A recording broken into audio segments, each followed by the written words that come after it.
Hello guys, ఈరోజు 10th క్లాస్లోని life process nutrition from plants టాపిక్ని చాలా సింపుల్గా డెప్త్ నాలెడ్జ్తో తెలుసుకుందాం. మనందరికీ తెలుసు ఫుడ్ ఎక్కడి నుండి వస్తుంది, మార్కెట్ నుండి అని మాత్రం చెప్పకండి. ఫుడ్ అనేది నేచర్ నుండి, ప్లాంట్స్ నుండి వస్తుంది. మరి ఆ ప్లాంట్స్ ఫుడ్ని ఎలా ప్రిపేర్ చేసుకుంటాయి తెలుసా? So we all know that plants does not depend on others for food.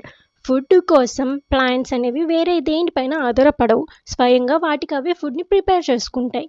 ఇలా స్వయంగా ఫుడ్ని ప్రిపేర్ చేసుకునే వాటిని ఆటోట్రాప్స్ అని అంటాం. ఆటో అని అంటే సెల్ఫ్ అని అర్థం.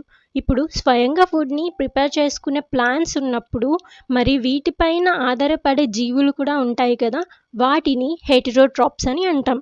అంటే humans, animals or some plants, ఇంకా వేరే వేరే రకం ఏదైతే ఉంటుందో స్వయంగా ఫుడ్ని తయారు చేసుకోలేవో అవైతే వాటి ఫుడ్ కోసం ఈ ప్లాంట్స్ పైన డిపెండ్ అయి ఉంటాయో వాటిని హెటెరోట్రాప్స్ అని అంటాం.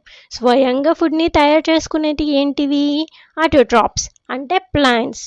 ఏవైతే ఫుడ్ పైన డిపెండ్ అవుతాయో, ఏవైతే ఫుడ్ కోసం వేరే ప్లాంట్స్ పైన డిపెండ్ అవుతాయో లేదా వేరే యానిమల్స్ పైన డిపెండ్ అవుతాయో వాటిని హెటెరోట్రాప్స్ అని అంటాం.